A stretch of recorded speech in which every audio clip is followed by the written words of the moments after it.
আজ রাতে আমার ছেলে আমাকে বলল, মা, আমি আর তোমাকে ছাড়া কারো সাথে বিয়ে করব না। আমি মধুমিতা দাস, বয়স ৩৮ বছর।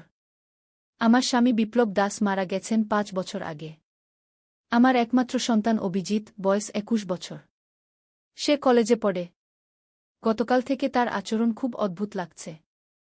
সকালে নাশতা করতে বসে অভিজিৎ বলল, মা, তুমি খুব সুন্দর দেখাচ্ছ আজ গো। আমি হাসতে হাসতে বললাম, পাগল ছেলে, আমি তো তোমার মা। সে গম্ভীর হয়ে বলল, মা, আমি জানি তুমি আমার মা, কিন্তু তুমি একজন নারীও। দুপুরে খেতে বসে সে আবার বলল, মা, আমি তোমাকে খুব ভালোবাসি। আমি বললাম, আমিও তোমাকে ভালোবাসি বাবা। সে বলল, না মা, আমার ভালোবাসা অন্যরকম গু। বিকেলে প্রতিবেশী শর্মা আন্টি এসে বললেন, মধুমিতা, তোমার ছেলে কিন্তু খুব ভালো। কাল আমাকে বলল, আন্টি, আমি মাকে খুব ভালোবাসি। আমি মায়ের সাথেই থাকব সারা জীবন। সন্ধ্যায় অভিজিৎ আমার কাছে এসে বসল। বলল, মা, আমার একটা কথা আছে। আমি বললাম, বলো বাবা। সে আমার হাত ধরে বলল, মা, আমি তোমাকে স্ত্রী হিসেবে চাই। আমি চমকে গিয়ে বললাম, কি বলছিস তুই? সে বলল, মা, আমি সিরিয়াস। আমি আর কোনো মেয়েকে ভালোবাসতে পারব না। শুধু তোমাকেই চাই। রাতে খাওয়ার সময় অভিজিৎ বলল, মা, আজ প্রতিবেশীরা আমাদের দম্পতি ভেবে বিয়ের কার্ড দিয়েছে। আমি বললাম, তুই কি বলেছিস? সে বলল, আমি হ্যাঁ বলে রেখেছি। আমরা স্বামী স্ত্রী হিসেবে যাবগু। আমি রেগে গিয়ে বললাম, এটা কি করছিস তুই? সে শান্ত গলায় বলল, মা, আমি যা করছি ঠিক করছি। আমি তোমাকে ভালোবাসি। এই বিয়েগুলোতে আমরা দম্পতি হিসেবে গেলে সবাই বুঝবে আমরা একসাথে গিয়ে। আমি বললাম, অভিজিৎ, আমি তোমার মা। এটা সম্ভব নয়। সে বলল, মা, সবকিছুই সম্ভব যদি দুজনে চাই। আমি তোমাকে চাই, তুমি কি আমাকে চাও? আমি নীরব হয়ে গেলাম। মনের মধ্যে একটা অদ্ভুত অনুভূতি হচ্ছিল। সত্যি বলতে কি, স্বামীর মৃত্যুর পর আমি খুবই একা। অভিজিৎ ছাড়া আমার কেউ নেই। অভিজিৎ আমার কাছে এসে বলল, মা, আমি জানি তুমিও একা। আমি জানি তোমারও কারো প্রয়োজন। আমি তোমার সবকিছু হতে চাই, ছেলে, বন্ধু, স্বামীগু। আমি তার দিকে তাকিয়ে রইলাম। সে বলল, মা, আগামীকাল থেকে আমি তোমাকে নাম ধরে ডাকব। মধুমিতা। আর তুমি আমাকে বলবে অভিউ। আমি কিছু বলতে পারলাম না। অভিজিৎ আমার গাল স্পর্শ করে বলল, মধুমিতা, আমি তোমাকে ভালোবাসি। সেই রাতে আমি ঘুমাতে পারলাম না। ভাবতে লাগলাম, এটা কি ঠিক? কিন্তু একই সাথে মনে হচ্ছিল, আমিও তো একা। অভিজিৎ যদি আমার সাথে থাকতে চায়, তাহলে সমস্যা কোথায়? পরদিন সকালে অভিজিৎ আমার জন্য চা নিয়ে এল। বলল, মধুমিতা, তোমার চা। আমি চা খেতে খেতে ভাবলাম, আসলেই তো সে আমাকে খুব ভালোবাসে। অভিজিৎ বলল, আজ আমরা শপিং করতে যাব। তোমার জন্য সুন্দর শাড়ি কিন। আর আমাদের ফটো তুলবো। আমি বললাম, কেন? সে বলল, প্রথম বিয়েতে আমরা দম্পতি হিসেবে যাব। সবাইকে দেখাতে হবে আমরা একসাথে গু। দুপুরে আমরা বাজারে গেলাম। অভিজিৎ আমার জন্য একটা লাল শাড়ি কিন। বলল, এটা পরে আজ রাতে আমার সাথে ডিনার করবে গু। বাড়ি ফিরে আমি শাড়ি পরলাম। অভিজিৎ আমাকে দেখে বলল, ওয়াও, তুমি দেখতে একদম আমার স্ত্রীর মতো লাগছ গু। রাতে খাওয়ার টেবিলে অভিজিৎ মোমবাতি জ্বালিয়ে রোমান্টিক পরিবেশ তৈরি করল। বলল, মধুমিতা, এটা আমাদের প্রথম ডেট কি? আমি হাসতে হাসতে বললাম, তুই সত্যিই পাগল। সে গম্ভীর হয়ে বলল, না, আমি পাগল নই। আমি তোমাকে ভালোবাসি বলেই এসব করছি। খাওয়ার পর অভিজিৎ আমার হাত ধরল। বলল, মধুমিতা, আমি তোমার সাথে বাকি জীবন কাটাতে চাই। তুমি আমার হয়ে যাবে? আমি তার চোখের দিকে তাকিয়ে দেখলাম সত্যিকারের ভালোবাসা। আমি ধীরে ধীরে বললাম, অভি, আমিও তোমাকে ভালোবাসি। সে আমাকে জড়িয়ে ধরল। বলল, মধুমিতা, আমি সবচেয়ে খুশি গু। পরের দিন থেকে আমাদের জীবন পাল্টে গেল। অভিজিৎ আমাকে নাম ধরে ডাকে। আমিও তাকে অভি বলি। প্রতিবেশীরা আমাদের দম্পতি মনে করে। আজ ৩ মাস হয়ে গেল। আমরা একসাথে বিয়েবাড়িতে যাই। সবাই আমাদের স্বামী স্ত্রী বলে মনে করে। কেউ প্রশ্ন করে না। অভিজিৎ আমার খুব যত্ন নেয়া। আমার সব প্রয়োজনের কথা মনে রাখে। প্রতিদিন আমাকে বলে কতটা ভালোবাসে। আমিও এখন তার সাথে থাকতে ভালো লাগে। মনে হয় আমি আর একা নই। কেউ আছে আমার পাশে। গতকাল অভিজিৎ বলল, মধুমিতা, আমরা কি আসলেই একসাথে থাকতে পারি সারা জীবন? আমি বললাম, হ্যাঁ অভি, আমরা পারি। আজ সকালে ঘুম থেকে উঠে অভিজিৎ আমাকে বলল, মধুমিতা, আই লাভ ইউ। আমিও বললাম, I love you too Abhi. এভাবেই আমাদের নতুন জীবন শুরু হয়েছে। আমরা দুজন একসাথে, একা নই আর কেউ। আজ রবিবার। অভিজিৎ সকালে উঠেই বলল, মধুমিতা, আজ আমরা পার্কে যাব। হাতে হাত রেখে হাঁটবো। আমি বললাম, লোকে কি ভাববে? সে বলল, লোকে ভাববে আমরা দম্পতি। এটাই তো চাই। পার্কে গিয়ে দেখি অনেক দম্পতি হাঁটছে। অভিজিৎ আমার হাত ধরে বলল, দেখো মধুমিতা, আমরাও তাদের মতো।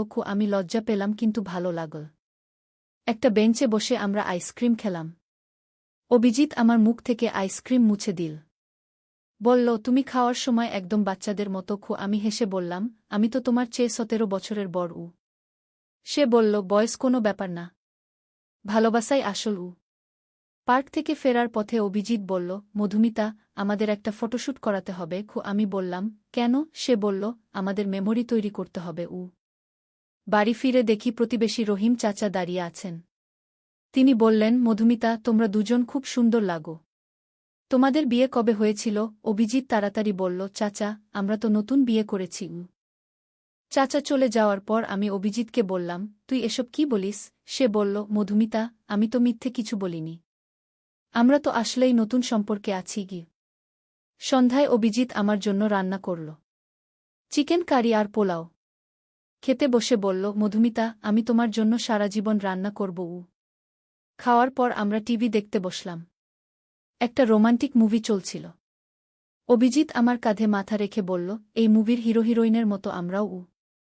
রাতে ঘুমানোর সময় অভিজিৎ আমার ঘরে এসে বলল, মধুমিতা, আমি তোমার সাথে ঘুমাব। আমি বললাম, না, এটা ঠিক হবে না। সে বলল, কেন? আমরা তো দম্পতি।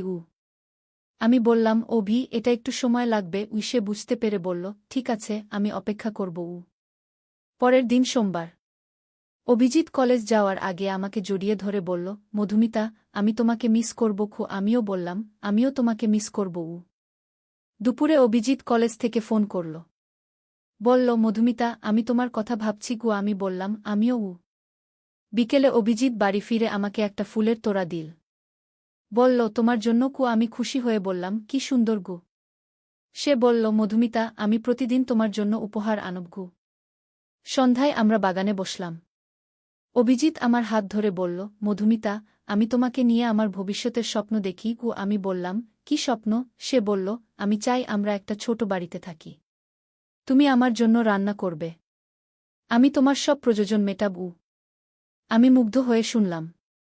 সে আবার বলল, আর আমি চাই তুমি শুধু আমারই হয়ে থাকো। রাতে খাওয়ার টেবিলে অভিজিৎ বলল, মধুমিতা, আগামী সপ্তাহে আরও 2টো বিয়ে আছে। আমরা সেখানেও দম্পতি হিসেবে যাব। আমি বললাম, লোকে কিছু সন্দেহ করবে না তো? সে বলল, কেন করবে? আমরা তো সত্যিই একসাথে। আমি ভাবলাম, সত্যিই তো। আমরা একসাথে থাকি, একসাথে খাই, একসাথে সময় কাটাই। এটাই তো দাম্পত্য জীবন। মঙ্গলবার সকালে অভিজিৎ বলল, মধুমিতা, আজ আমি তোমাকে নিয়ে মার্কেটে যাব। আমাদের জন্য জুতা কিনব। আমি বললাম, ম্যাচিং জুতা? সে হেসে বলল, হ্যাঁ, দম্পতিদের মতো। মার্কেটে গিয়ে অভিজিৎ আমার জন্য সুন্দর এক জোড়া জুতা কিন, আর নিজের জন্যও একই রঙের। দোকানদার বলল, ভাইজান, আপনাদের খুব মানানসই লাগছে। বাড়ি ফিরে অভিজিৎ বলল, মধুমিতা, আমরা এই জুতা পরে আজ রাতে ডিনারে যাব। রাতে আমরা একটা রেস্টুরেন্টে গেলাম। অভিজিৎ আমার জন্য চেয়ার টান, খাবার অর্ডার দিল। সবকিছুতে এমনভাবে যত্ন নিল যেন আমি তার স্ত্রী। রেস্টুরেন্টের ওয়েটার বলল, স্যার, আপনাদের বিয়ে কতদিন হল? অভিজিৎ বলল, নতুন বিয়ে। ওয়েটার বলল, তাই তো মনে হচ্ছিল। খুব সুন্দর জুটি। বাড়ি ফিরে আমি অভিজিৎকে বললাম, আজ খুব ভালো লেগেছে। সে বলল, মধুমিতা, আমি চাই প্রতিদিন এভাবেই কাটুক। বুধবার সকালে অভিজিৎ বলল, মধুমিতা, আজ আমাদের ফটোশ্যুট। আমি বললাম, কোথায়? সে বলল, একটা স্টুডিওতে বুকিং দিয়েছি। স্টুডিওতে গিয়ে দেখি অনেক দম্পতি ফটো তুলছে। ফটোগ্রাফার বলল, আপনারা কি ধরনের ফটো চান? অভিজিৎ বলল, রোমান্টিক কাপল ফটো। আমাদের অনেক ছবি তোলা হলো, হাত ধরে, জড়াজড়ি করে, হাসতে হাসতে। ফটোগ্রাফার বলল, আপনাদের কেমিস্ট্রি খুব ভালো। ছবি তোলার পর অভিজিৎ বলল, মধুমিতা, এই ছবিগুলো আমাদের ড্রয়িং রুমে লাগাব। বাড়ি ফিরে আমরা ছবিগুলো দেখলাম। সত্যিই খুব সুন্দর হয়েছে। আমাদের দেখতে সত্যিকারের দম্পতির মতো লাগছে। বৃহস্পতিবার সকালে অভিজিৎ বলল, মধুমিতা, আজ আমি অফিসে ইন্টার্নশিপের জন্য যাব। তুমি একা থাকবে? আমি বললাম, হ্যাঁ, কোনো সমস্যা নেই উ। সে বলল, আমি তোমাকে ঘন ঘন ফোন করব উ। সত্যিই 2 ঘন্টা পর পর সে ফোন করল। জিজ্ঞেস করল আমি কি করছি, কেমন আছি। বিকেলে বাড়ি ফিরে সে আমাকে জড়িয়ে ধরল। বলল, মধুমিতা, আমি তোমাকে ছাড়া একদম ভালো ছিলাম না গি। আমিও বুঝতে পারলাম, আমিও তার জন্য অস্থির হয়েছিলাম সারাদিন। শুক্রবার এলো প্রথম বিয়ের দিন। অভিজিৎ আমাকে সেই লাল শাড়ি পরতে বলল। নিজেও পাঞ্জাবি পরল। আমাদের দেখতে সত্যিই দম্পতির মতো লাগছিল। বিয়ের অনুষ্ঠানে গিয়ে সবাই আমাদের স্বাগত জানাল। কেউ কিছু সন্দেহ করল না। সবাই ভাবল আমরা স্বামী স্ত্রী। রাতে বাড়ি ফিরে অভিজিৎ বলল, মধুমিতা, দেখলে তো কত সুন্দরভাবে সবাই আমাদের গ্রহণ করল উ। আমি বললাম, হ্যাঁ, সত্যিই উ। সে আমার কাছে এসে বলল, মধুমিতা, এখন আমরা কি সত্যিকারের দম্পতি হয়ে যেতে পারি? আমি তার চোখের দিকে তাকিয়ে দেখলাম গভীর ভালোবাসা। আমি ধীরে ধীরে বললাম, অভি, আমি প্রস্তুত গো। সেই রাতে আমাদের নতুন জীবন শুরু হল। আমরা সত্যিকারের দম্পতি হয়ে গেলাম। শনিবার সকালে ঘুম থেকে উঠে অভিজিৎ আমাকে বলল, মধুমিতা, আমি সবচেয়ে খুশি। আমিও বললাম, আমিও অভি উ। এরপর থেকে আমাদের জীবন একদম পাল্টে গেল। আমরা সত্যিকারের স্বামী স্ত্রী হিসেবে জীবন কাটাতে শুরু করলাম। রবিবার সকালে অভিজিৎ আমাকে বিছানায় চা নিয়ে এল। বলল, গুড মর্নিং মাই ওয়াইফ ও। আমি লজ্জা পেয়ে বললাম, অভি, তুই এত রোমান্টিক কেন? সে বলল, কারণ তুমি আমার স্ত্রী গু। সকালের নাস্তায় অভিজিৎ আমার প্রিয় পরোটা বানিয়েছে। বলল, মধুমিতা, এখন থেকে আমি প্রতিদিন তোমার পছন্দের খাবার বানাব গু। আমি বললাম, অভি, তোর পড়াশোনার কি হবে? সে বলল, পড়াশোনা তো করবই, কিন্তু তোমার যত্ন নেওয়াটা আমার প্রথম কাজ গ। দুপুরে অভিজিৎ বলল, মধুমিতা, আমার বন্ধুরা আজ বাড়ি আসবে। তাদের সামনে তুমি আমার স্ত্রী কু। আমি ঘাবড়ে গিয়ে বললাম, তারা কিছু সন্দেহ করবে না তো? সে বলল, না, আমি তাদের বলে রেখেছি আমি বিয়ে করেছি উ। বিকেলে 3 জন ছেলে এলো। রাহুল, সুমন আর তানভীর। অভিজিৎ আমাকে পরিচয় করিয়ে দিল, ওরা আমার বন্ধুরা। আর এই আমার স্ত্রী মধুমিতা গু। রাহুল বলল, ভাই, তুমি তো বলনি তোমার এত সুন্দর স্ত্রী গু। সুমন বলল, সত্যি খুব লাকি তুমি। তানভীর বলল, আপা, আপনার বয়স কত? আমি একটু দ্বিধায় পড়লাম। অভিজিৎ তাড়াতাড়ি বলল, আরে এসব কি জিজ্ঞেস করিস? বুকে বয়স জিজ্ঞেস করতে নেই হু। সন্ধ্যায় বন্ধুরা চলে যাওয়ার পর অভিজিৎ বলল, মধুমিতা, দেখলে তো সবাই তোমাকে আমার স্ত্রী হিসেবেই মেনে নিল গ। আমি বললাম, কিন্তু অভি, তানভীর আমার বয়স জিজ্ঞেস করল কেন? সে বলল, ওই পাগল। তুমি চিন্তা করো না, তুমি দেখতে অনেক কম বয়সের লাগো উ। সোমবার সকালে অভিজিৎ কলেজে যাওয়ার আগে আমাকে বলল, মধুমিতা, আজ আমি ক্লাসে সবাইকে বলব আমি বিয়ে করেছি উ। আমি বললাম, কেন? সে বলল, আমি চাই সবাই জানুক আমার স্ত্রী আছে গিউ। দুপুরে অভিজিৎ ফোন করে বলল, মধুমিতা, আমি সবাইকে বলেছি। সবাই তোমাকে দেখতে চায়। আজ সন্ধ্যায় তোমাকে নিয়ে কলেজে যাব। সন্ধ্যায় আমরা কলেজে গেলাম। অভিজিৎ আমাকে তার সহপাঠীদের সাথে পরিচয় করিয়ে দিল। সবাই বলল, অভিজিৎ ভাই, আপনার স্ত্রী খুব সুন্দর গো। একটা মেয়ে প্রিয়া এসে বলল, আপা, আপনার গহনাগুলো খুব সুন্দর। কোথায় কিনেছেন? আমি বললাম, ধন্যবাদ উ। অভিজিৎ বলল, আমি কিনে দিয়েছি আমার স্ত্রীকে গু। বাড়ি ফিরে অভিজিৎ বলল, মধুমিতা, দেখলে তো সবাই আমাদের মেনে নিয়েছে গি। মঙ্গলবার সকালে প্রতিবেশী রীতা আন্টি এসে বললেন, মধুমিতা, শুনলাম তুমি আবার বিয়ে করেছ। আমি বিব্রত হয়ে বললাম, জি আন্টি। তিনি বললেন, ছেলেটা ভালো, তোমার জন্য খুশি হলাম গ। দুপুরে অভিজিৎ বাড়ি এসে বলল, মধুমিতা, আমার মাসি ফোন করেছে, আগামী সপ্তাহে আসবে। আমি বলেছি আমি বিয়ে করেছি উ। আমি ভয় পেয়ে বললাম, সে কি বলল? অভিজিৎ বলল, খুশি হয়েছে, তোমাকে দেখতে চাই উ। আমি বললাম, অভি, মাসি তো তোর বাবার বোন, সে আমাকে চিনে। কি বলবো? অভিজিৎ বলল, আমি সব ব্যবস্থা করে রেখেছি, তুমি চিন্তা করো না গে। বুধবার এলো দ্বিতীয় বিয়ের দিন। অভিজিৎ আমার জন্য নীল শাড়ি কিনে এনেছে। বলল, আজ তুমি এটা পরবে গু। বিয়েতে গিয়ে দেখি গতবারের মতোই সবাই আমাদের স্বাগত জানাচ্ছে। কনের মা এসে বললেন, আপনাদের দেখতে খুব মানানসি গু। খাওয়ার সময় একটা আন্টি এসে বললেন, বেটা, তোমাদের সন্তান হবে কবে? আমি লজ্জায় মাথা নিচু করলাম। অভিজিৎ বলল, আন্টি, আমরা নতুন বিয়ে করেছি, এখনো সময় আছে গু। বাড়ি ফিরে অভিজিৎ বলল, মধুমিতা, সবাই আমাদের সন্তানের কথা জিজ্ঞেস করবে। আমরা কি বলবো? আমি বললাম, এই নিয়ে আমিও চিন্তিত। সে বলল, আমরা এখনও প্রস্তুত নই গু। বৃহস্পতিবার সকালে অভিজিৎ বলল, মধুমিতা, আমি তোমার জন্য সোনার চেইন কিনেছি। একটা সুন্দর চেইন দিয়ে আমার গলায় পরিয়ে দিল। বলল, এখন তুমি আরও সুন্দর লাগছ গু। আমি বললাম, অভি, এত দামি জিনিস কেন কিনিস? সে বলল, আমার স্ত্রীর জন্য কিছুই দামি নয় গু। দুপুরে আমরা একসাথে রান্না করলাম। অভিজিৎ আমাকে সাহায্য করল। বলল, মধুমিতা, আমি তোমার সাথে এভাবে রান্না করতে ভালোবাসি। বিকেলে আমরা টিভিতে একটা সিরিয়াল দেখছিলাম। সেখানে একটা দম্পতির প্রেমের গল্প। অভিজিৎ বলল, মধুমিতা, তাদের মতো আমাদের প্রেমও সুন্দর গু। শুক্রবার সকালে অভিজিৎ বলল, মধুমিতা, আজ আমরা শপিং মলে যাব। তোমার জন্য সুন্দর পোশাক কিনব গু। মলে গিয়ে অভিজিৎ আমার জন্য অনেক পোশাক কিন। শাড়ি, সালোয়ার কামিজ, ব্লাউজ। বলল, আমার স্ত্রী সবসময় সুন্দর থাকবে গি। একটা দোকানদার বলল, স্যার, আপনার স্ত্রী খুব ভাগ্যবান। আপনি এত যত্ন নেন গু। অভিজিৎ গর্ব করে বলল, হ্যাঁ, আমি আমার স্ত্রীকে খুব ভালোবাসি। শনিবার সকালে অভিজিৎ আমাকে বলল, মধুমিতা, আগামীকাল আমার মাসি আসবে। তুমি কি পরবে? আমি বললাম, যা বলবি। সে বলল, কাল যে নীল শাড়ি পরেছিলে সেটা পরবে। আর চুল বেঁধে রাখবে গু। রবিবার দুপুরে মাসি এলো। তার নাম রুমা। বয়স 50-এর কাছাকাছি। অভিজিৎ বলল, মাসি, এই আমার স্ত্রী মধুমিতা গু। রুমা মাসি আমাকে দেখে বললেন, বুমা, তোমাকে দেখতে খুব ভালো গু। আমি সালাম দিলাম। তিনি বললেন, অভি, তোমার বাবা বেঁচে থাকলে খুশি হতো গু। খাওয়ার সময় মাসি বললেন, বুমা, তুমি রান্না খুব ভালো করো। আমি বললাম, ধন্যবাদ মাসি। তিনি বললেন, অভির খুব ভালো স্ত্রী পেয়েছে গিউ। মাসি চলে যাওয়ার পর অভিজিৎ বলল, মধুমিতা, দেখলে তো, মাসিও তোমাকে পছন্দ করেছে গি। সোমবার সকালে অভিজিৎ কলেজে যাওয়ার আগে বলল, মধুমিতা, আজ আমার জন্মদিন। আমি চমকে বললাম, কেন বলিসনি? সে বলল, সারপ্রাইজ দিতে চাইছিলাম গু। আমি তাড়াতাড়ি কেক অর্ডার দিলাম। বিকেলে অভিজিৎ বাড়ি ফিরলে দেখে খুশি হয়ে গেল। বলল, মধুমিতা, তুমি আমার সবচেয়ে ভালো উপহার। রাতে কেক কাটার সময় অভিজিৎ বলল, মধুমিতা, এটা আমার জীবনের সবচেয়ে সুখের জন্মদিন গু।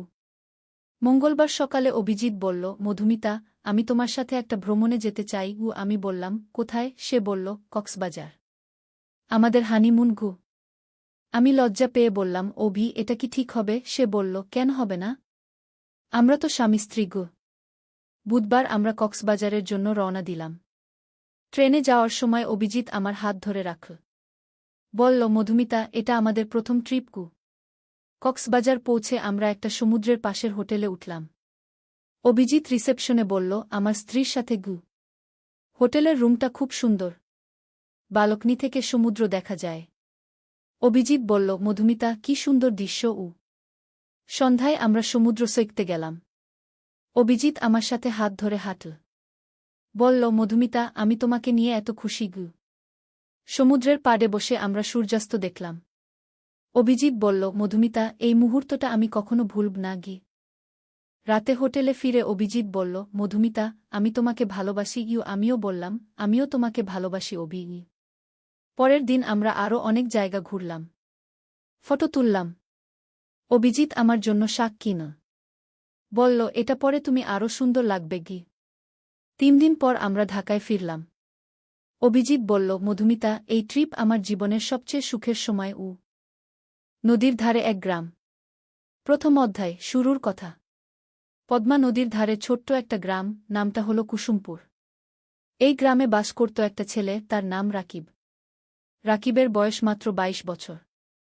লেখাপড়ায় ভালো ছিল সে, কিন্তু টাকার অভাবে ঢাকা বিশ্ববিদ্যালয়ে ভর্তি পরীক্ষা দিতে পারেনি। এখন গ্রামের স্কুলে পড়ায়। মাসে বেতন পায় 10,000 টাকা। রাকিবের বাবা মারা গেছেন 3 বছর আগে। মা আছেন, ছোট্ট একটা বোন আছে, নাম মিথিলা। মিথিলার বয়স 15, এইচএসসি পরীক্ষা দেবে আগামী বছর। রাকিবের স্বপ্ন ছিল মিথিলাকে ডাক্তার বানাবে। কিন্তু স্বপ্ন আর বাস্তবের মধ্যে অনেক দূরত্ব। শীতের সকাল। কুয়াশায় ঢাকা গ্রাম। রাকিব স্কুলে যাওয়ার জন্য তৈরি হচ্ছে। মা খাবার দিয়েছে একটা টিফিন বক্সে, ভাত আর ডিম ভাজি। রাকিব সাইকেল নিয়ে বেরিয়ে পড়ল। স্কুল 5 কিলোমিটার দূরে। পথে যেতে যেতে রাকিব ভাবছিল তার জীবনের কথা। এই গ্রামে আর কতদিন থাকবে? ঢাকায় গিয়ে কিছু করা যায় কি না? কিন্তু মা আর মিথিলাকে রেখে কিভাবে যাবে? মনটা খারাপ হয়ে গেল। স্কুলে পৌঁছে দেখল হেড স্যার দাঁড়িয়ে আছেন। হেড স্যার মানিক স্যার, বয়স 50-এর কাছাকাছি। ভালো মানুষ। রাকিবকে অনেক স্নেহ করেন। রাকিব, একটু আমার রুমে এসো, মানিক স্যার বললেন। রাকিব রুমে ঢুকল। মানিক স্যার বললেন, তুমি তো জানো আমাদের স্কুলের অবস্থা ভালো না। সরকারি অনুদান কমে গেছে। আমরা হয়তো তোমার বেতন আর বাড়াতে পারব না। রাকিবের মনটা ভেঙে গেল। কিন্তু সে কিছু বলল না। শুধু মাথা নেড়ে বলল, বুঝতে পারছি স্যার। তবে একটা খবর আছে, মানিক স্যার বললেন। শুনেছি জেলা শহরে একটা এনজিও শিক্ষক খুঁজছে।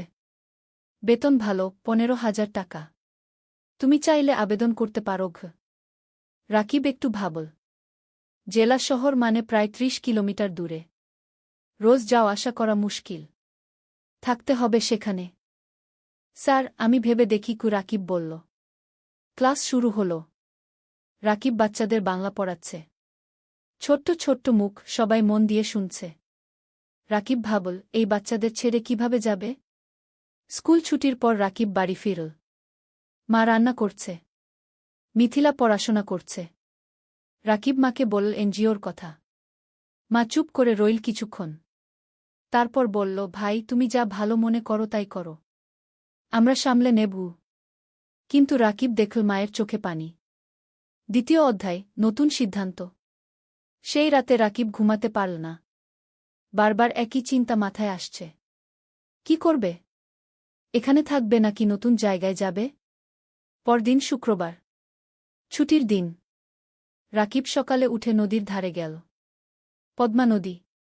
শীতকালে পানি কমে যায়, বালুর চর জেগে ওঠে। রাকিব একটা চরের উপর বসল। দূরে মাছ ধরা নৌকা দেখা যাচ্ছে। রাকিব ছোটবেলার কথা ভাবল। বাবা জীবিত ছিলেন তখন। বাবাও মাছ ধরতেন। একদিন নৌকা উল্টে গিয়ে বাবা ডুবে মারা যান। সেদিন থেকে রাকিবের জীবন বদলে গেল। লেখাপড়া ছেড়ে দিতে হল। মাকে সাহায্য করতে হল। হঠাৎ কেউ পেছন থেকে ডাকল, রাকিব ভাই। রাকিব ফিরে তাকাল। দেখল তার বন্ধু সাজিদ দাঁড়িয়ে আছে। সাজিদ ঢাকায় থাকে, প্রাইভেট কোম্পানিতে চাকরি করে। গ্রামে এসেছে ঈদের ছুটিতে। সাজিদ, কবে এলি? রাকিব খুশি হল। গতকাল এলাম। তোর খোঁজেই এসেছিলাম। সাজিদ পাশে বসল। দুই বন্ধু অনেকক্ষণ গল্প করল। সাজিদ বলল তার চাকরির কথা, ঢাকার জীবনযাপনের কথা।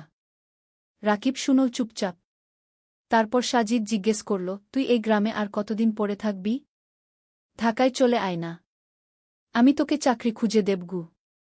রাকিব মাথা নাড়ল। মা আর মিথিলাকে রেখে কিভাবে যাব? ওদেরকে নিয়ে আয়। ঢাকায় ভাড়া বাসায় থাকবি, সাজিদ বলল। তোকে তো জানি। ঢাকায় এক রুম ভাড়া নিতে কত টাকা লাগে? আমার সামর্থ্য আছে। রাকিব তিক্ত হাসল। সাজিদ কিছু বলল না। সে জানে রাকিবের সমস্যা। দুপুরে রাকিব বাড়ি ফিরল।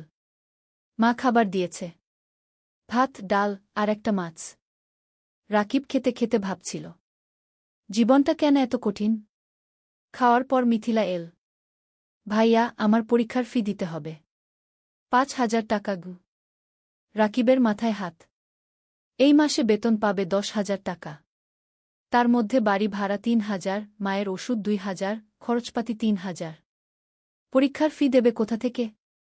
চিন্তা করিস না, ব্যবস্থা হবে। কি রাকিব বলল। কিন্তু ব্যবস্থা হবে কিভাবে? রাকিব জানে না। সেই রাতে রাকিব মন স্থির করল। সে জেলা শহরে এনজিওর চাকরির জন্য আবেদন করবে। 15,000 টাকা হলে অনেক কিছু করা যাবে। তৃতীয় অধ্যায়, নতুন পথ। সোমবার সকালে রাকিব জেলা শহরে গেল। এনজিওর অফিস খুঁজে পেল। একটা 3তলা বিল্ডিং। ভেতরে ঢুকে নাম লিখল রিসেপশনে। কিছুক্ষণ পর ডাক পড়ল। একটা রুমে ঢুকল রাকিব। দেখল একজন ভদ্রমহিলা বসে আছেন। বয়স 40-এর কাছাকাছি। হাসি মুখ। বসুন। আপনার নাম? মহিলা জিজ্ঞেস করলেন। রাকিব। রাকিব হোসেন।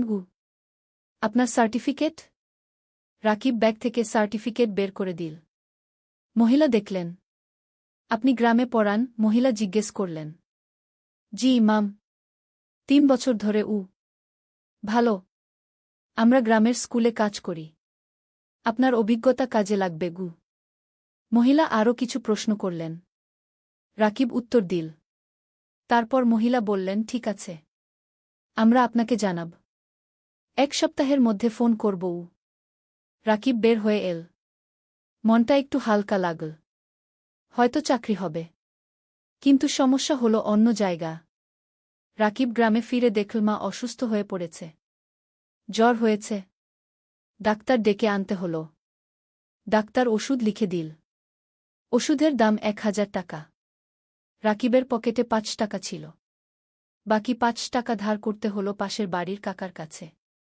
মা শুয়ে শুয়ে বলল, ভাই, তুমি জেলা শহরে চাকরি নিও না। আমরা এখানে থাকি। না মা, তোমার চিকিৎসার জন্য টাকা লাগবে। মিথিলার পড়াশোনার জন্য টাকা লাগবে। আমাকে ভালো চাকরি করতে হবে কি? রাকিব বলল। পরের সপ্তাহে রাকিবের ফোন এল। এনজিও থেকে চাকরি হয়েছে। পরের মাস থেকে জয়েন করতে হবে। রাকিব খুশি হল। কিন্তু সাথে সাথে চিন্তাও হল। জেলা শহরে থাকবে কোথায়? বাসা ভাড়া নিতে হবে। সেই টাকা কোথায়? রাকিব মানিক স্যারের কাছে গেল। সব বলল। মানিক স্যার শুনলেন। তারপর বললেন, তুমি চিন্তা করো না। আমার জেলা শহরে একটা ছোট্ট ফ্ল্যাট আছে। খালি পড়ে আছে। তুমি সেখানে থাকতে পারো। প্রথম 3 মাস ভাড়া লাগবে না আগে। রাকিবের চোখে পানি এল। স্যার, আপনি তুমি ভালো ছেলে। তোমার উন্নতি হোক, এটাই চাই। মানিক স্যার হাসলেন। রাকিব স্যারের পা ছুঁয়ে সালাম করল। 4র্থ অধ্যায়, জেলা শহরে নতুন জীবন। পরের মাসের প্রথম দিনে রাকিব জেলা শহরে চলে এল। মা আর মিথিলা গ্রামে রইল। রাকিব ঠিক করল সপ্তাহে একদিন গ্রামে যাবে। মানিক স্যারের ফ্ল্যাট ছোট্ট কিন্তু পরিষ্কার। একটা রুম, একটা রান্নাঘর, একটা বাথরুম। রাকিব নিজের জিনিসপত্র গুছিয়ে রাখল। পরদিন এনজিও অফিসে গেল। কাজ শুরু হল। রাকিবকে দায়িত্ব দেওয়া হল 5টা গ্রামের স্কুল দেখাশোনা করার। সপ্তাহে 3 দিন স্কুলে যেতে হবে, বাকি দিন অফিসে। প্রথম দিন রাকিব একটা গ্রামে গেল। স্কুলটা খুবই খারাপ অবস্থায়। ছাদ দিয়ে পানি পড়ে। বেঞ্চ ভাঙা। শিক্ষক মাত্র 2 জন। ছাত্রছাত্রী প্রায় 150। রাকিব শিক্ষকদের সাথে কথা বলল। তারা বলল অনেক সমস্যার কথা। বেতন কম। সরকারি সাহায্য নেই। অনেক বাচ্চা স্কুল ছেড়ে দিয়েছে। রাকিব বুঝল এখানে অনেক কাজ করার আছে। সে মনস্থির করে ভালোভাবে কাজ করবে। সন্ধ্যায় রাকিব ফ্ল্যাটে ফিরল। একা একা রান্না করল। ভাত আর ডিম ভাজি। খেয়ে শুয়ে পড়ল। মায়ের কথা মনে পড়ল। মিথিলার কথা মনে পড়ল। রাকিব মাকে ফোন করল। মা, কেমন আছো? ভালো আছি। তুমি খেয়েছ? মা জিজ্ঞেস করল। হ্যাঁ মা। তুমি ওষুধ খেয়েছ তো? খেয়েছি। মিথিলা পড়াশোনা করছে। তুমি চিন্তা করো না আগে। ফোন রেখে রাকিব ঘুমিয়ে পড়ল। দিন যাচ্ছে। রাকিব কাজে মন দিচ্ছে। সে দেখছে স্কুলগুলোর অবস্থা ধীরে ধীরে ভালো হচ্ছে। এনজিও থেকে সাহায্য আসছে। নতুন বেঞ্চ এসেছে। ছাদ মেরামত হয়েছে। শিক্ষকদের ট্রেনিং দেওয়া হচ্ছে। রাকিব খুশি।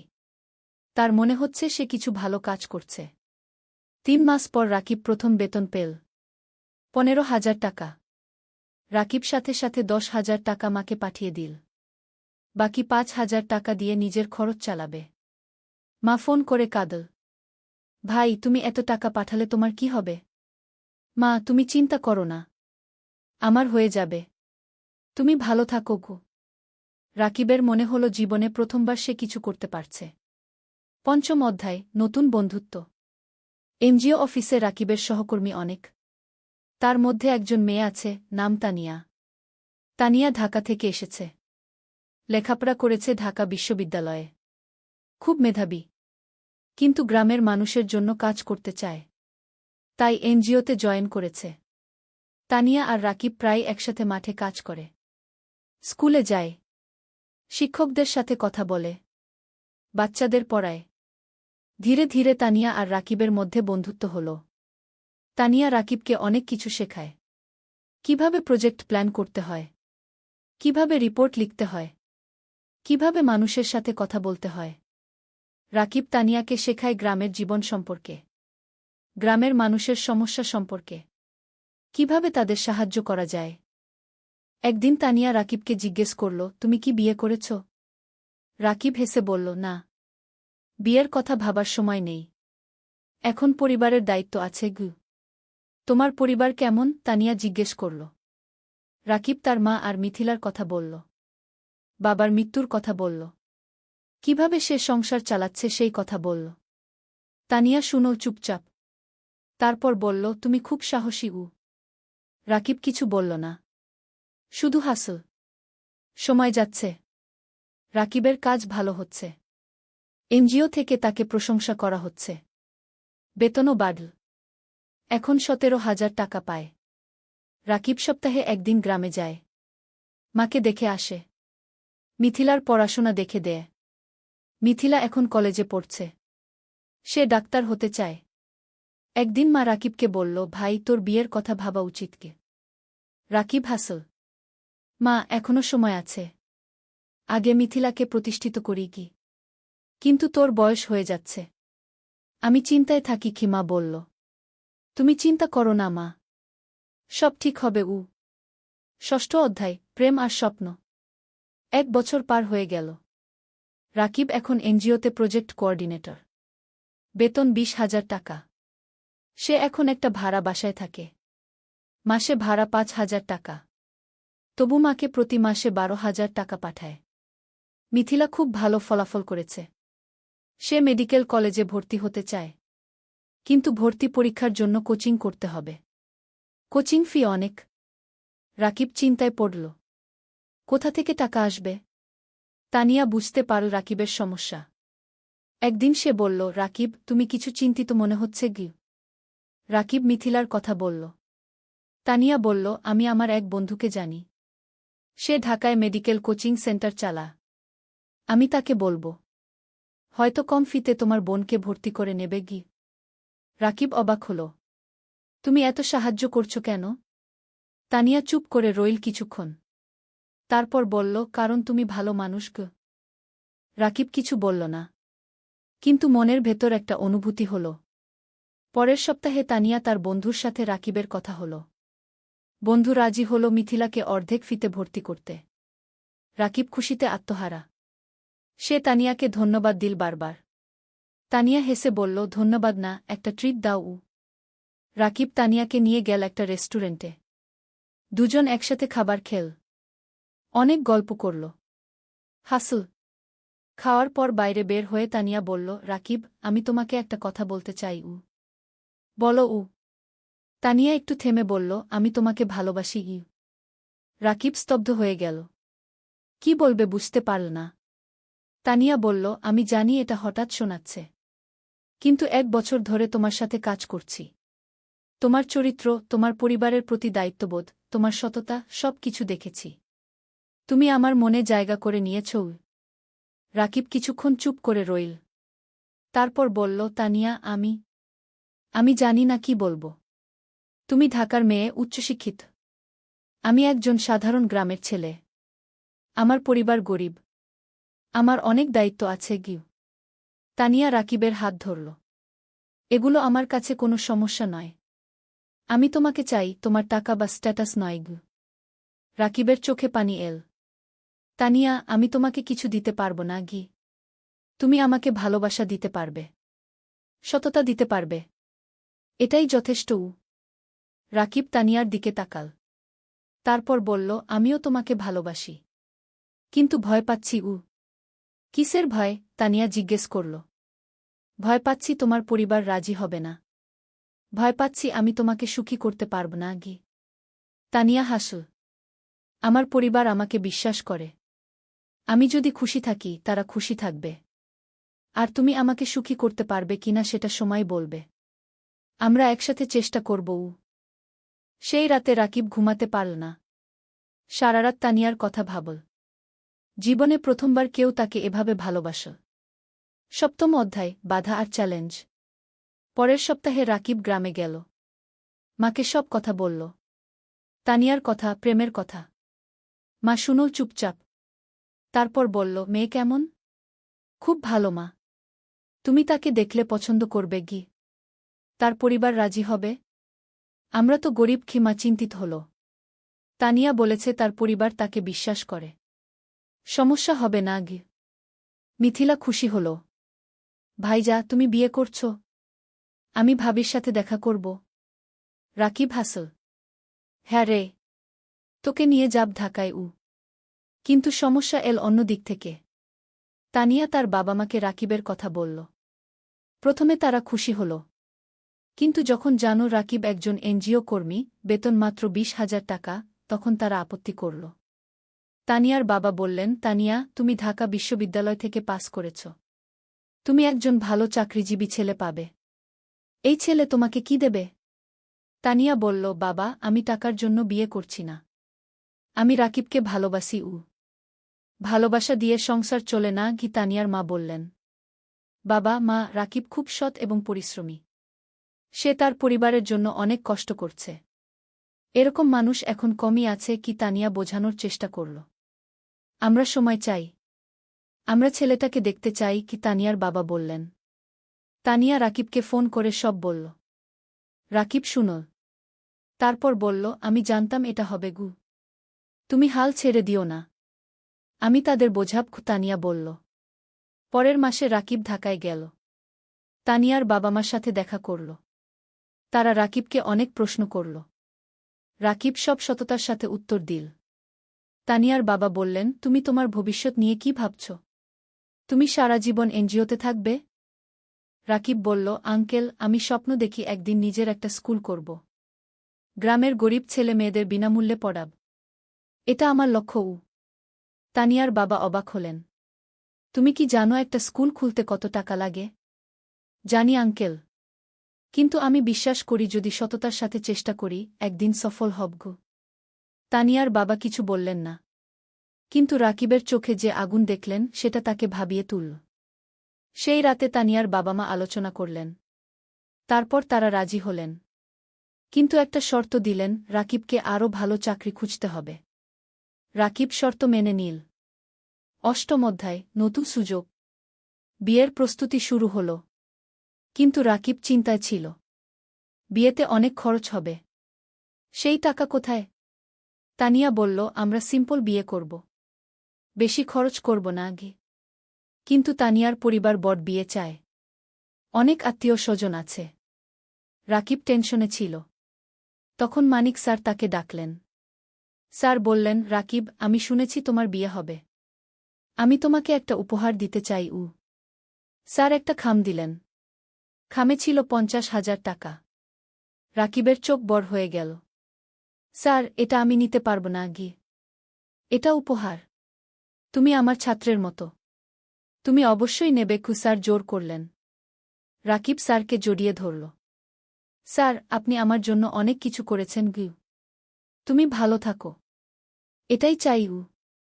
এদিকে রাকিবের ভাগ্য ঘুরতে শুরু করল। একদিন এনজিওর ডিরেক্টর রাকিবকে ডাকলেন। বললেন, রাকিব, তোমার কাজ আমরা খুব পছন্দ করেছি। আমরা একটা নতুন প্রজেক্ট শুরু করছি। তুমি প্রজেক্ট ম্যানেজার হবে। বেতন হবে 35,000 টাকা গু। রাকিব বিশ্বাস করতে পারল না। 35,000 টাকা! এত টাকা কখনো কল্পনাও করেনি। স্যার, সত্যি? রাকিব জিজ্ঞেস করল। হ্যাঁ। তুমি যোগ্য। তুমি পারবে কি? ডিরেক্টর বললেন। রাকিব সাথে সাথে তানিয়াকে ফোন করল।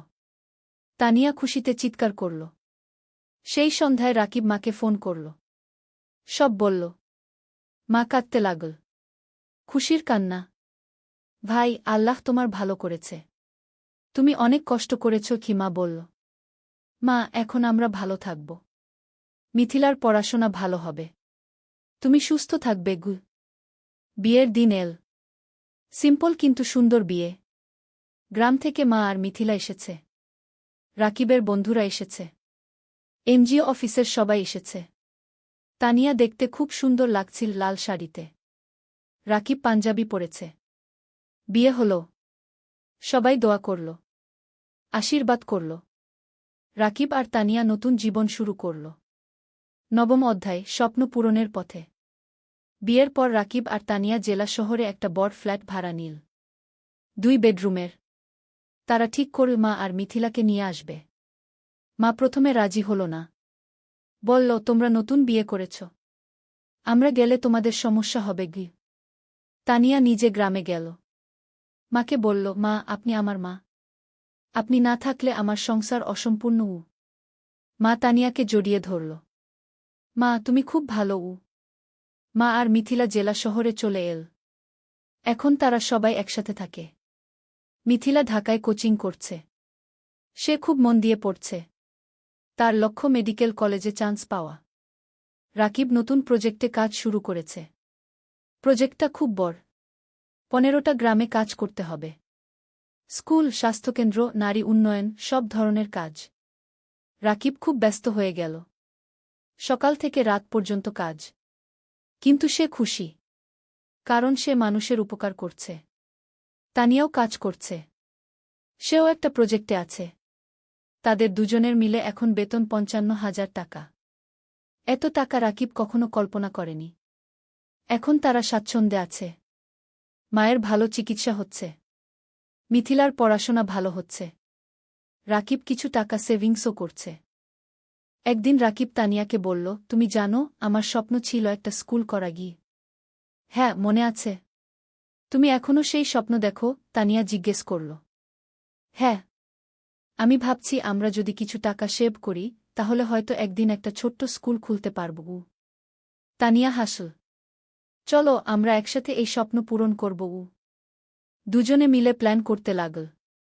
কিভাবে টাকা জমাবে, কোথায় স্কুল খুলবে, কিভাবে চালাবে। 1 বছর পর মিথিলা মেডিকেল ভর্তি পরীক্ষা দিল। রেজাল্ট আসল। সে চান্স পেয়েছে সরকারি মেডিকেল কলেজে।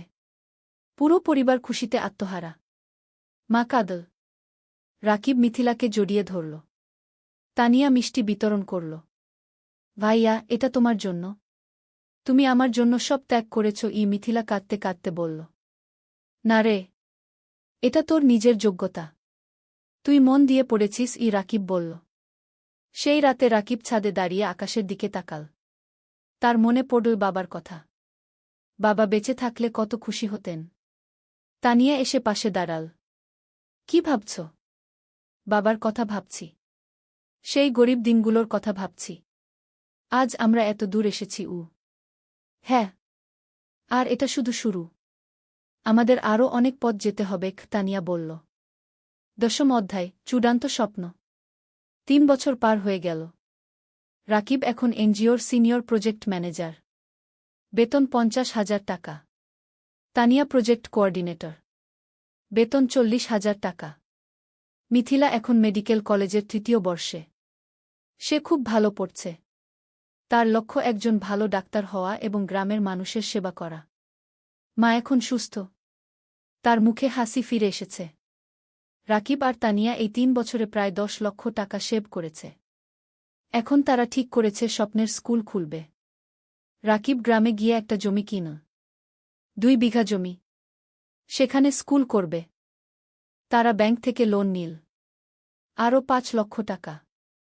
মোট 15 লক্ষ টাকা দিয়ে স্কুল তৈরি করা শুরু হল। মানিক স্যার অনেক সাহায্য করলেন।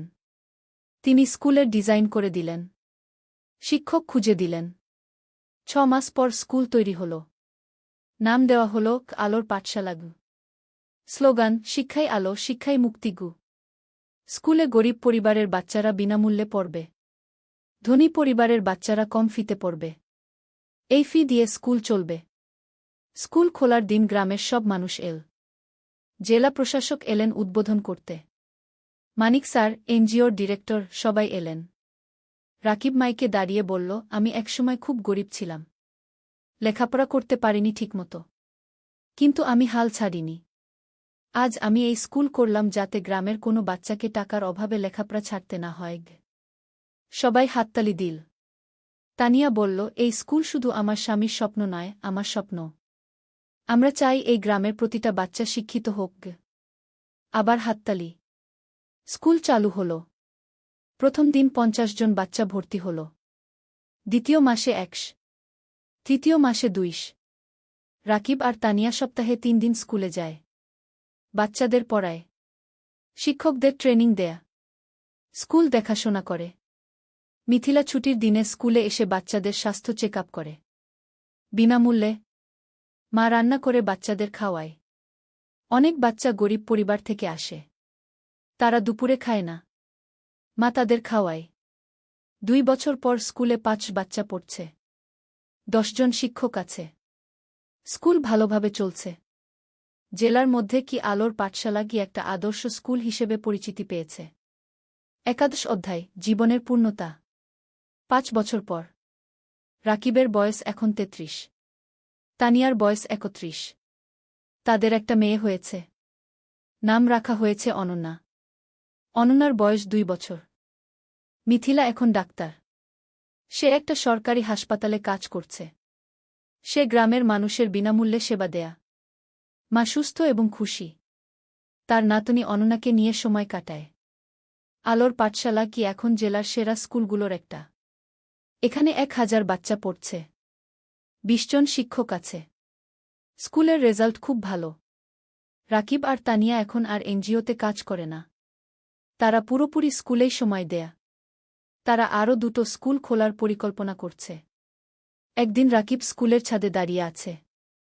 তানিয়া এসে পাশে দাঁড়াল, হাতে চায়ের কাপ। কি ভাবছ? তানিয়া জিজ্ঞেস করল। ভাবছি আমাদের যাত্রার কথা। 8 বছর আগে আমি একজন গরিব স্কুল শিক্ষক ছিলাম, আজ আমার নিজের স্কুল আছে।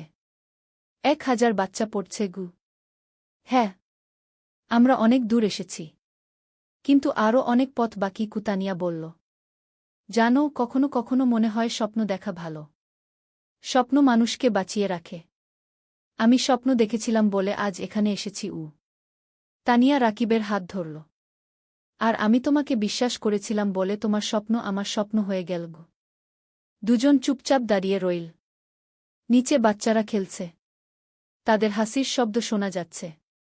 রাকিব বলল, জানো তানিয়া, আমার এখন মনে হয় জীবনের সবচেয়ে বড় সফলতা হলো মানুষের মুখে হাসি ফোটানো। টাকা, প্রতিষ্ঠা সব তুচ্ছ যখন দেখি একটা গরিব বাচ্চা আমাদের স্কুলে পড়ে ভালো রেজাল্ট করছে। গি তানিয়া মাথা নাড়ল। একদম ঠিক। তুমি জানো, গত সপ্তাহে সেই রহিম নামের ছেলেটা এসেছিল, যে 3 বছর আগে আমাদের স্কুলে ভর্তি হয়েছিল। হ্যাঁ, মনে আছে। তার বাবা রিকশা চালায়। সে ক্লাসে ফার্স্ট হয়েছে। তার বাবা এসে আমার পা ছুঁয়ে কাঁদছিল, বলছিল আপনারা না থাকলে আমার ছেলে লেখাপড়া শিখতে পারত না। রাকিবের চোখ ভিজে গেল। এই মুহূর্তগুলোর জন্যই আমরা কাজ করি। গিয়ে হঠাৎ অনন্যা দৌড়ে এল। বাবা, বাবা, দেখো আমি কি এঁকেছি। রাকিব মেয়েকে কোলে তুলে নিল। অনন্যা একটা ছবি দেখাল। একটা স্কুল, সামনে অনেক বাচ্চা। এটা কি? রাকিব জিজ্ঞেস করল। এটা আমাদের স্কুল। দাদু বলেছে তুমি এই স্কুল বানিয়েছ গো, অনন্যা বলল। রাকিব মেয়ের কপালে চুমু খেল। হ্যাঁ রে, একদিন তুইও বড় হয়ে ভালো কিছু করবি গ। আমি ডাক্তার হব, মাসির মতো। তারপর গরিব মানুষদের দেখব, অনন্যা বলল। তানিয়া হাসল। দেখছ, আমাদের পরবর্তী প্রজন্ম স্বপ্ন দেখছে গু। দ্বাদশ অধ্যায়, নতুন চ্যালেঞ্জ। কিন্তু জীবন কখনো সোজা পথে চলে না। একদিন রাকিব খবর পেল স্কুলের জমি নিয়ে সমস্যা হয়েছে। একজন স্থানীয় রাজনীতিবিদ দাবি করছে জমিটা তার। রাকিব চিন্তায় পড়ে গেল। সে আইনজীবীর সাথে দেখা করল। আইনজীবী বলল, কাগজপত্র দেখাও। রাকিব সব কাগজ দেখাল। আইনজীবী দেখে বলল, তোমার কাগজ ঠিক আছে, কিন্তু ওই লোক ক্ষমতাবান, সে ঝামেলা করবে গু। তাহলে কি করব? রাকিব জিজ্ঞেস করল। কোর্টে কেস করতে হবে, সময় লাগবে, টাকাও লাগবে গু। রাকিব বাড়ি ফিরে তানিয়াকে সব বলল। তানিয়া শুনল। তারপর বলল, আমরা লড়ব, আমরা সত্যের পক্ষে আছি। কেস শুরু হল। প্রতি সপ্তাহে কোর্টে যেতে হচ্ছে, আইনজীবীর ফি দিতে হচ্ছে, টাকা খরচ হচ্ছে অনেক। কিন্তু রাকিব হাল ছাড়ল না। সে জানে সে ন্যায়ের পক্ষে। এই সময় গ্রামের মানুষ রাকিবের পাশে দাঁড়াল। তারা একটা কমিটি করল। সবাই মিলে টাকা তুলো রাকিবকে সাহায্য করার জন্য। একদিন গ্রামের চেয়ারম্যান রাকিবের কাছে এসে বলল, রাকিব, তুমি আমাদের গ্রামের গর্ব। তুমি আমাদের বাচ্চাদের শিক্ষিত করছ। আমরা তোমাকে একা ছাড়ব না। রাকিব কান্নায় ভেঙে পড়ল। আপনারা আমার পরিবার। মানিক স্যারও সাহায্য করলেন। তিনি জেলা প্রশাসকের সাথে কথা বলল। প্রশাসক বিষয়টা দেখলেন। 6 মাস পর কোর্ট রায় দিল রাকিবের পক্ষে। জমি রাকিবেরই। সেই দিন স্কুলে উৎসব হল। সবাই খুশি। বাচ্চারা নাচল, গাইল। রাকিব মাইকে বলল, আজ আমরা জিতেছি। কিন্তু এটা শুধু আমার জয় নয়, এটা আমাদের সবার জয়। সত্যের জয়। ত্রয়োদশ অধ্যায়, সম্প্রসারণ। কেস জেতার পর রাকিবের আত্মবিশ্বাস বেড়ে গেল। সে ঠিক করল আরও একটা স্কুল খুলবে, পাশের জেলায়। তানিয়া রাজি হল। তারা আবার সেভিংস শুরু করল। এই সময় একটা বড় সুখবর এল। একটা আন্তর্জাতিক এনজিও তাদের স্কুলের কথা শুনেছে। তারা সাহায্য করতে চায়। এনজিওর একজন প্রতিনিধি এল আলোর পাঠশালাগু দেখতে। সে সব দেখল। শিক্ষকদের সাথে কথা বলল, বাচ্চাদের সাথে কথা বলল। তারপর সে রাকিবকে বলল, আমরা আপনার কাজে মুগ্ধ। আমরা আপনাকে 10 লক্ষ টাকা গ্রান্ট দিতে চাই নতুন স্কুলের জন্য। রাকিব বিশ্বাস করতে পারল না। 10 লক্ষ টাকা? সত্যি? রাকিব জিজ্ঞেস করল। হ্যাঁ। আপনি একটা প্রস্তাব লিখে পাঠান, আমরা অনুমোদন করব। রাকিব আর তানিয়া রাত দিন পরিশ্রম করে প্রস্তাব লিখল, পাঠিয়ে দিল। 1 মাস পর অনুমোদন এল। 10 লক্ষ টাকা। রাকিব পাশের জেলায় জমি কিন। নতুন স্কুল তৈরি শুরু হল। এবার আরও বড় স্কুল, আরও ভালো সুবিধা। মিথিলা বলল, ভাইজা, নতুন স্কুলে একটা হেলথ ক্লিনিক বানাও। আমি সপ্তাহে একদিন এসে বাচ্চাদের দেখব। চমৎকার আইডিয়া, রাকিব বলল। নতুন স্কুলে একটা হেলথ ক্লিনিকও তৈরি হল। মিথিলা আর তার 2 জন সহকর্মী ডাক্তার সেখানে বিনামূল্যে সেবা দেয়া। নতুন স্কুলের নাম দেওয়া হল আলোর পাঠশালা, দুগ। এখানেও গরিব বাচ্চারা বিনামূল্যে পড়ে। 1 বছরে দ্বিতীয় স্কুলেও 5 বাচ্চা ভর্তি হল। রাকিবের স্বপ্ন আরও বড় হল। সে ভাবল জেলার প্রতিটা গ্রামে একটা করে স্কুল করবে। চতুর্দশ অধ্যায়, পুরস্কার। 3 বছর পর। রাকিব এখন 40 বছরের। তার 5টা আলোর পাঠশালাগু আছে। 5টা জেলায়। প্রায় 3000 বাচ্চা পড়ছে। 2 শিক্ষক কাজ করছে। একদিন রাকিব একটা ফোন পেল। ঢাকা থেকে। শিক্ষা মন্ত্রণালয় থেকে। আপনি রাকিব হোসেন? ফোনে একজন জিজ্ঞেস করল। জিউ। আপনাকে জানাতে পেরে আনন্দিত যে আপনার নাম জাতীয় শিক্ষা পুরস্কারের জন্য নির্বাচিত হয়েছে। আপনি গ্রামীণ শিক্ষায় অসামান্য অবদান রেখেছেন। রাকিব স্তব্ধ হয়ে গেল। জাতীয় পুরস্কার? সত্যি? রাকিব জিজ্ঞেস করল। হ্যাঁ। আগামী মাসে ঢাকায় অনুষ্ঠান হবে। মাননীয় প্রধানমন্ত্রী পুরস্কার দেবেন। রাকিব ফোন রেখে তানিয়াকে জড়িয়ে ধরল। তান, আমরা জাতীয় পুরস্কার পেয়েছি। তানিয়া কাঁদতে লাগল। খুশির কান্না। তুমি পেরেছ। তুমি সত্যিই পেরেছ। মা খবর শুনে কাঁদল। ভাই, তোর বাবা বেঁচে থাকলে কত খুশি হতো। মিথিলা বলল, ভাইজা, তুমি আমার হিরো। অনন্যা, এখন 7 বছর, বলল, বাবা, তুমি সবচেয়ে ভালো বাবা। পুরস্কারের দিন। ঢাকা, বঙ্গভবন। রাকিব স্যুট পরেছে। তানিয়া শাড়ি পরেছে। মা, মিথিলা, অনন্যা সবাই গেছে। মানিক স্যারও গেছে। তিনি রাকিবকে বললেন, আমি গর্বিত তোমার শিক্ষক ছিলাম। অনুষ্ঠানে অনেক মানুষ। রাকিবের নাম ডাকা হল। সে মঞ্চে উঠল। প্রধানমন্ত্রী তাকে পুরস্কার দিলেন। একটা ক্রেস্ট, একটা সার্টিফিকেট আর 5 লক্ষ টাকা। রাকিব মাইকে দাঁড়িয়ে বলল, আমি একজন সাধারণ গ্রামের ছেলে। আমার বাবা রিকশা চালাতেন। আমি গরিব পরিবার থেকে এসেছি। কিন্তু আমি স্বপ্ন দেখতে ছাড়িনি। আজ আমি এখানে দাঁড়িয়ে বলতে পারি, যে কেউ পারে যদি সে চেষ্টা করে। পুরো হল হাততালিতে মুখরিত হল। এই পুরস্কার শুধু আমার নয়। এটা আমার স্ত্রী তানিয়ার, আমার মায়ের, আমার বোন মিথিলার, আমার গুরু মানিক স্যারের, আর আমার সেই সব বাচ্চাদের যারা আলোর পাঠশালায় পড়ছে। আবার হাততালি। অনুষ্ঠান শেষ হল। সবাই বাড়ি ফিরল। সেই রাতে রাকিব ব্যালকনিতে দাঁড়িয়ে আকাশের দিকে তাকাল। তার মনে পড়ল সেই দিনের কথা যখন সে পদ্মা নদীর ধারে বসে ভাবছিল জীবন দিয়ে কি করবে। আজ সেই জীবন কত বদলে গেছে। তানিয়া এসে পাশে দাঁড়াল। কি ভাবছ? ভাবছি আমরা কত দূর এসেছি। আর ভাবছি আমাদের এখনো কত কাজ বাকি। হ্যাঁ, আমাদের স্বপ্ন এখনো শেষ হয়নি, তানিয়া বলল। ৫০ অধ্যায়, উত্তরাধিকার। আরও ৫ বছর কেটে গেল। রাকিবের বয়স এখন ৪৫। তার ১০টা আলোর পাঠশালাগু আছে। ১০টা জেলায় ৬,০০০ বাচ্চা পড়ছে। ৪ শিক্ষক কাজ করছে। মিথিলা এখন একজন সফল ডাক্তার। সে নিজের একটা হাসপাতাল খুলেছে। গরিব মানুষদের বিনামূল্যে চিকিৎসা দেয়া।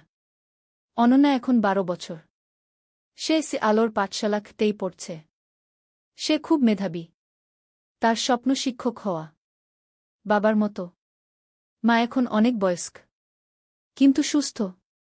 সে নাতিনাতনীদের নিয়ে সময় কাটায়। হ্যাঁ, রাকিবের এখন ২ সন্তান। অনন্যার পরে একটা ছেলে হয়েছে। নাম অনির্বাণ। বয়স ৫ বছর। রাকিব এখন একটা বড় শিক্ষা প্রতিষ্ঠানের প্রতিষ্ঠাতা। তার কাজের স্বীকৃতি সারা দেশে। বিদেশ থেকেও মানুষ আসে তার স্কুল দেখতে। কিন্তু রাকিব এখনও সেই সাধারণ মানুষই আছে। সে নিজে স্কুলে যায়, বাচ্চাদের পড়ায়, তাদের সাথে খেলে। একদিন একজন সাংবাদিক রাকিবকে ইন্টারভিউ করতে এল। সে জিজ্ঞেস করল, আপনার সাফল্যের রহস্য কি? রাকিব হেসে বলল, রহস্য বলে কিছু নেই।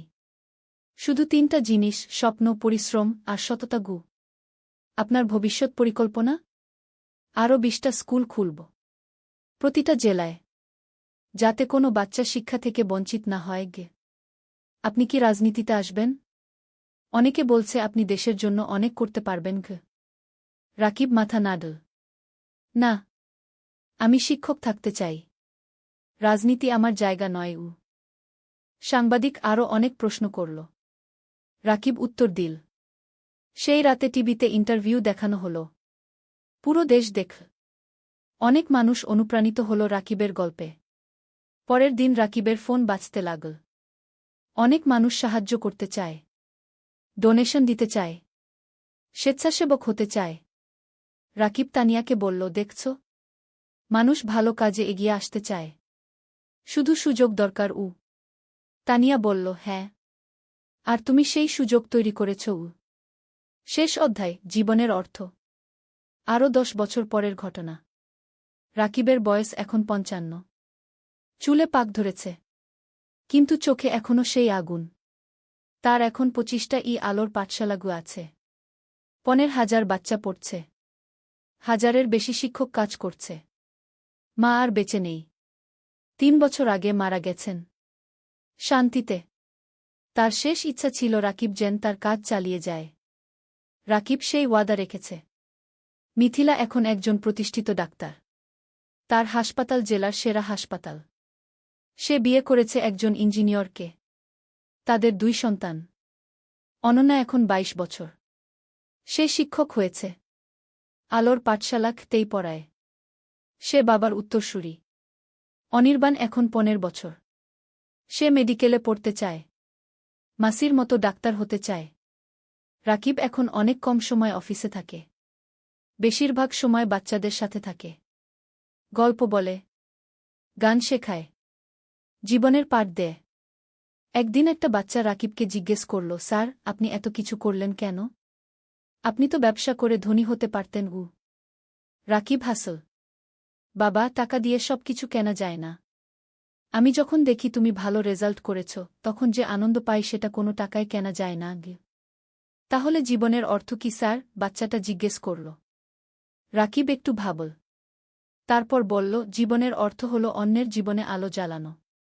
যদি তুমি একজন মানুষকেও সাহায্য করতে পারো, তাহলে তোমার জীবন সার্থক। বাচ্চাটা মাথা নাড়ল। আমিও আপনার মতো হতে চাই স্যার। রাকিব বাচ্চাটার মাথায় হাত বুলিয়ে দিল। তুমি আমার চেয়ে আরও ভালো হবে। সেই সন্ধ্যায় রাকিব আর তানিয়া তাদের বাড়ির ছাদে বসে আছে। সূর্য অস্ত যাচ্ছে। আকাশ লালকুমলা রঙে রাঙানো। তানিয়া বলল, তুমি জানো, যখন প্রথম তোমাকে দেখেছিলাম তখন জানতাম না তুমি এত দূর যাবে। রাকিব হাসল। আমিও জানতাম না। কিন্তু তোমাকে পেয়েছিলাম বলে সম্ভব হয়েছে গি। না, তুমি পেরেছ তোমার ইচ্ছাশক্তি আর কঠোর পরিশ্রমের কারণে। আমি শুধু সাথে ছিলাম গু। তুমি শুধু সাথে ছিলে না।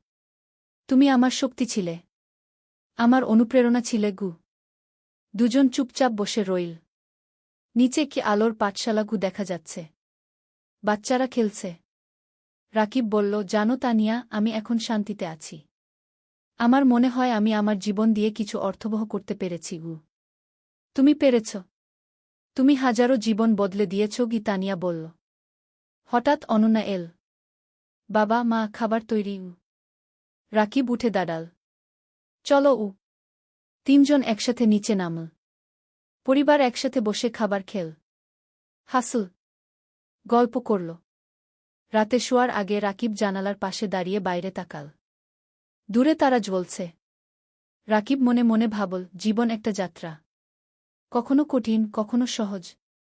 কিন্তু যদি তুমি স্বপ্ন দেখো, যদি তুমি পরিশ্রম করো, যদি তুমি সৎ থাকো, তাহলে তুমি অবশ্যই সফল হবে। আর সবচেয়ে বড় সফলতা হল যখন তুমি অন্যের জীবনে আলো জ্বালাতে পারো। রাকিব হাসল। তারপর বিছানায় শুয়ে পড়ল। গভীর ঘুমে তলিয়ে গেল। শান্তির ঘুম। পরিতৃপ্তির ঘুম। কারণ সে জানে তার জীবন সার্থক হয়েছে। তার স্বপ্ন পূরণ হয়েছে। আর এটাই জীবনের সবচেয়ে বড় পাওয়া।